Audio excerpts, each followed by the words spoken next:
A servidão existiu no Império Russo por vários séculos, o que se refletiu na literatura, na pintura e até mesmo na música. Apesar disso, nós não entendemos completamente como as pessoas viviam antes dos famosos decretos do czar libertador Alexandre II.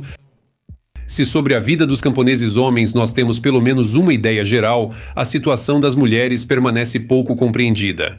E ela era nada invejável, extremamente patriarcal. Regras rígidas, violência doméstica, trabalho pesado diário e total falta de direitos diante do senhor feudal. Você vai descobrir horrores dos quais nem imagina. É triste que na história da humanidade tenham existido momentos assim. Às vezes, sinto vergonha de nós, seres humanos.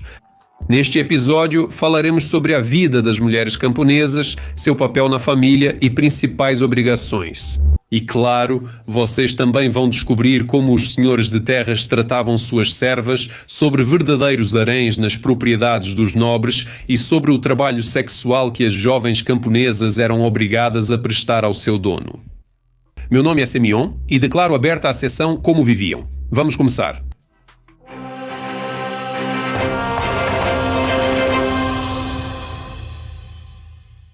Sobre as mulheres nas aldeias russas.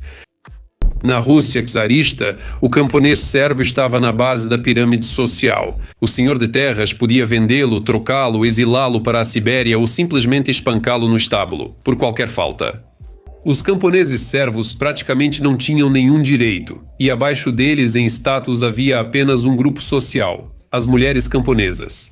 Após o casamento, a mulher ficava sob total poder do marido, muitas vezes o conhecendo apenas na apresentação. Poucos se importavam com a opinião do noivo e da noiva sobre o casamento. Normalmente, os chefes de família decidiam essa questão. Oficialmente, a permissão para casar era do senhor de terras, mas geralmente eles não se envolviam. Os casamentos geralmente aconteciam muito cedo, já a partir dos 14 anos. Procuravam casar a moça cedo para se livrar de mais uma boca para alimentar. Isso era chamado de tirar a garota do pão. Moças com mais de 20 anos já eram consideradas velhas e corriam o risco de ficar sem marido. Para uma moça camponesa, o casamento era um grande estresse, pois ela saía da sua família e ia morar em uma casa estranha, onde ficava sob o poder de pessoas que não conhecia antes. Por isso, o choro da noiva antes do casamento não era apenas uma tradição, mas uma reação bastante adequada à situação. A jovem nora, na nova família, recebia um status extremamente baixo e só podia justificar sua existência através de trabalho pesado e incessante. Por qualquer pequeno erro, e muitas vezes apenas como forma de prevenção, a mulher era espancada. Isso era feito pelo marido, pelos irmãos dele e pelo chefe da família. A violência doméstica constante era considerada normal, algo aprovado até mesmo pelas próprias mulheres. Além disso, homens que não batiam em suas esposas eram condenados pela sociedade e considerados fracos. Não era aprovado espancar mulheres com objetos de metal ou madeira. Nessas punições, recomendava-se que o marido usasse um chicote. No entanto, essa suavidade não era motivada por razões humanitárias, mas sim pelo desejo de punir sem mutilar a mulher, para que, Deus me livre, isso não levasse à limitação de sua capacidade de trabalho. Afinal, mesmo após o castigo, ela ainda precisava cumprir suas obrigações domésticas. Aliás, a Igreja não só não protegia as mulheres da violência dentro de casa, como também prescrevia punições físicas rigorosas obrigatórias contra elas por qualquer falta. Os padres também recomendavam espancar a mulher regularmente, sem motivo, apenas como prevenção. Acreditava-se que, ao ser espancada, a mulher se purificava e que, sem as surras, cairia no pecado. Também pode-se acrescentar que a violência nas famílias camponesas russas era, de modo geral, algo comum. O chefe Zenstvo Alexandre Novico lembrava de bater no idioma camponês. O marido ensina a esposa, os pais ensinam os filhos e até o filho ensina o velho, o pai, porque este já perdeu o juízo. Em nenhum lugar você verá um reino de violência como na família camponesa. Outra obrigação da camponesa era dar à luz filhos. Normalmente, ela tinha o primeiro filho por volta dos 18 anos, e aos 40 anos, devido ao trabalho pesado, doenças e partos constantes, ela acabava ficando sem filhos. Em média, nasciam 9 filhos em uma família camponesa, mas é claro, algumas mulheres conseguiam dar à luz 15 e até 20 vezes. É verdade que a mortalidade infantil era altíssima. Apenas cerca de metade das crianças sobrevivia até os 5 anos de idade. Isso era visto como natural, e a mulher podia até rezar por um aborto espontâneo ou pela morte de um filho, caso já tivesse muitos filhos. Quando se trata de relações sexuais, as normas na aldeia russa eram extremamente patriarcais. Depois do casamento, a mulher nem tinha o direito de conversar na rua com um homem solteiro. A esposa era vista como propriedade do marido, então não se falava em relações sexuais com outra pessoa. A pobreza assustadora da aldeia russa levava as mulheres ao adultério. Os contemporâneos lembram que as camponesas se ofereciam por pequenas quantias de dinheiro, alimentos ou objetos vindos da cidade. É simplesmente horrível, tenho que ir como uma escrava. Toda a filosofia do sistema de servidão, o sistema de relações económicas e domésticas dos senhores com seus camponeses, servia ao objetivo de garantir a Parim e seus próximos todos os meios para uma vida confortável.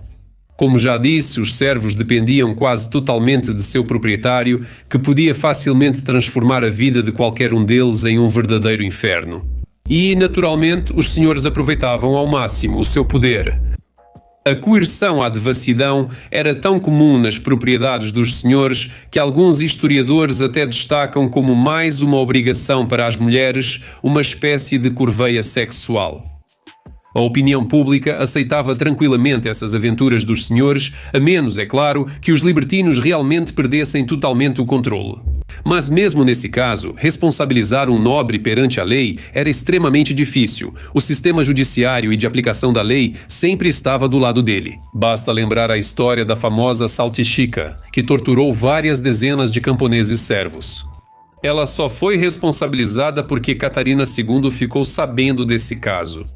A ausência de direitos para os camponeses frequentemente gerava revoltas, às vezes levando à morte de famílias inteiras da nobreza.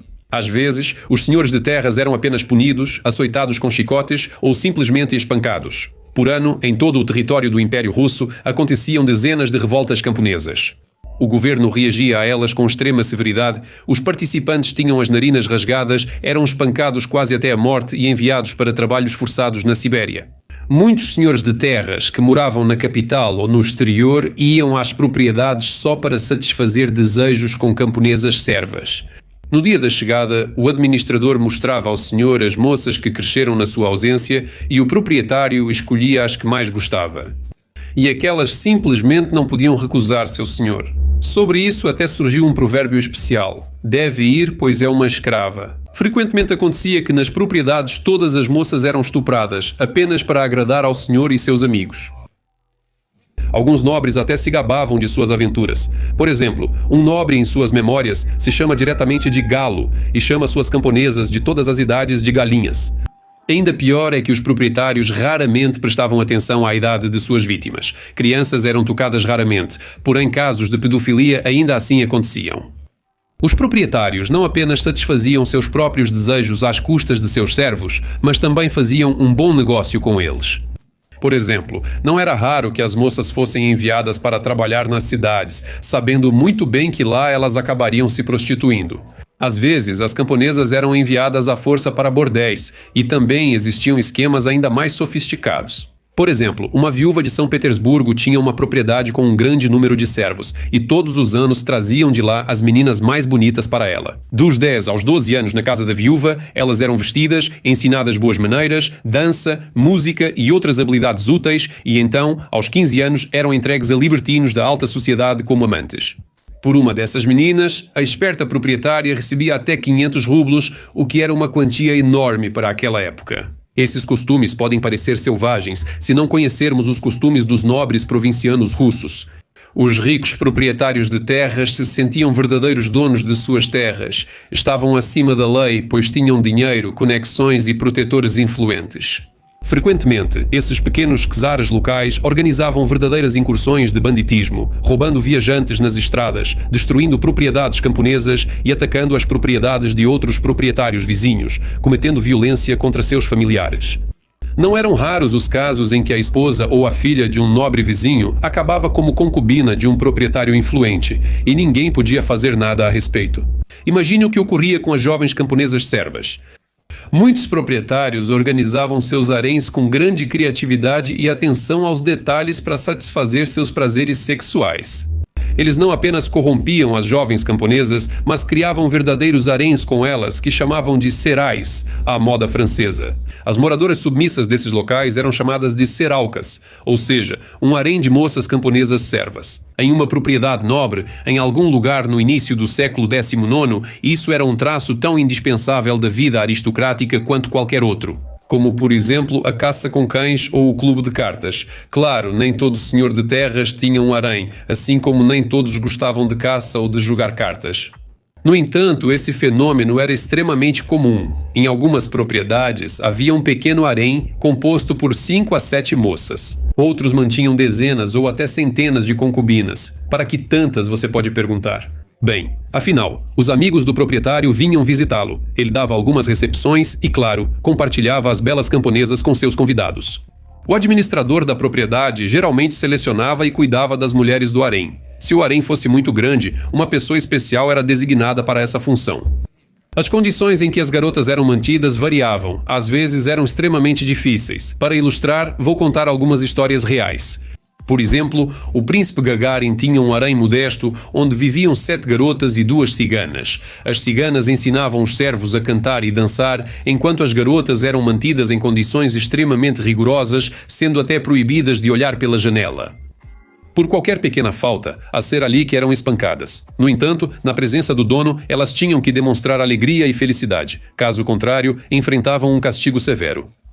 O general Ismailov também tinha um harém, era hospitaleiro e generoso, por isso oferecia gentilmente as garotas para o uso de seus convidados.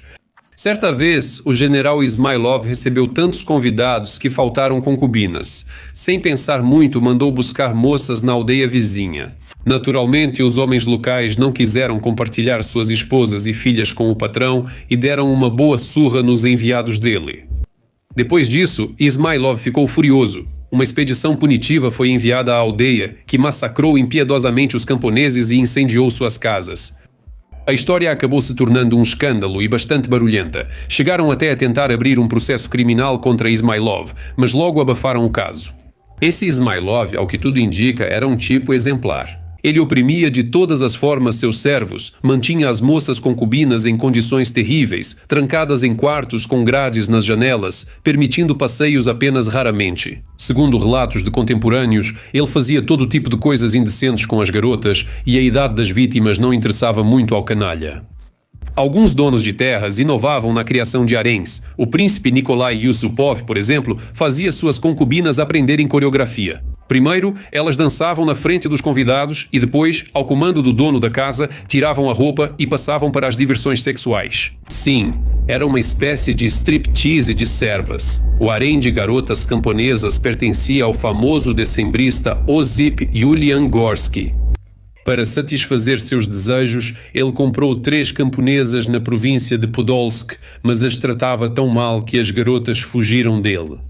No entanto, o mais vil dos pervertidos é considerado o nobre Viktor Starshinsky, da província de Kiev. Durante toda a sua vida, ele corrompeu ou violentou mais de 500 mulheres camponesas. Starshinsky via, de modo geral, seus camponeses e servos como gado falante, servindo apenas para seu conforto e prazer. Por maus tratos aos camponeses, foram abertos processos criminais contra Starshinsky 4 vezes, mas todas as vezes eles eram abafados, só no final da vida dele. O senhor de terras teve suas propriedades e servos confiscados e sob tutela. A sentença do estuprador foi aprovada pessoalmente pelo imperador Alexandre II. E o amor? E quanto às histórias românticas com final feliz, você pode perguntar: já aconteceu de algum conde ou príncipe, encantado pela beleza de uma camponesa serva, comprá-la da servidão e depois se casar com ela? Sim, essas histórias são conhecidas, mas tão raras que cabem nos dedos de uma mão. A mais famosa delas é, claro, o casamento do conde Nikolai Sheremetev, um dos homens mais ricos do império, com sua serva Praskovia Zemtchugova. Aqui, não estamos falando de uma simples camponesa. Zemtchugova era atriz e a principal estrela do Teatro dos Servos dos Sheremetev. Segundo as memórias dos contemporâneos, Praskovia tinha uma voz maravilhosa e um talento artístico brilhante. Além disso, a jovem tocava vários instrumentos musicais e dominava perfeitamente alguns idiomas europeus. A imperatriz Ekaterina II, impressionada com a atuação de Jemchugova no palco, pessoalmente a presenteou com um anel de diamantes, e o conde ficou literalmente encantado com sua cantora. Em 1798 ele lhe concedeu a liberdade e depois chegou até a se casar secretamente com ela. O rico proprietário de terras de Vladimir, Nikolai Nazvanov, casou-se com a atriz principal de seu teatro de servos. Ele não apenas concedeu a liberdade à mulher amada, mas também deixou todas as suas propriedades para ela em seu testamento. Mas esses casos podem ser considerados únicos. Os representantes da alta nobreza conviviam de bom grado com as camponesas, cuidavam delas, tinham filhos juntos, mas não era costume se casar com elas. Entre os pequenos nobres pobres, donos de cerca de 50 camponeses, era mais comum abrirem exceção e se casarem com suas próprias servas. Porém, isso geralmente era exceção e visto negativamente pela sociedade, que considerava quem agia assim um violador da tradição. O próprio Sheremetev, após se casar com Jemchugova, foi obrigado a deixar a alta sociedade e se mudar para sua propriedade. E, no entanto, ele era um dos homens mais ricos do império. Algumas palavras para finalizar. É sabido que o poder sobre as pessoas corrompe e o poder absoluto corrompe absolutamente. O sistema de servidão levava os proprietários de terras do Império Russo a um extremo de selvageria moral, não poderia ser de outra forma.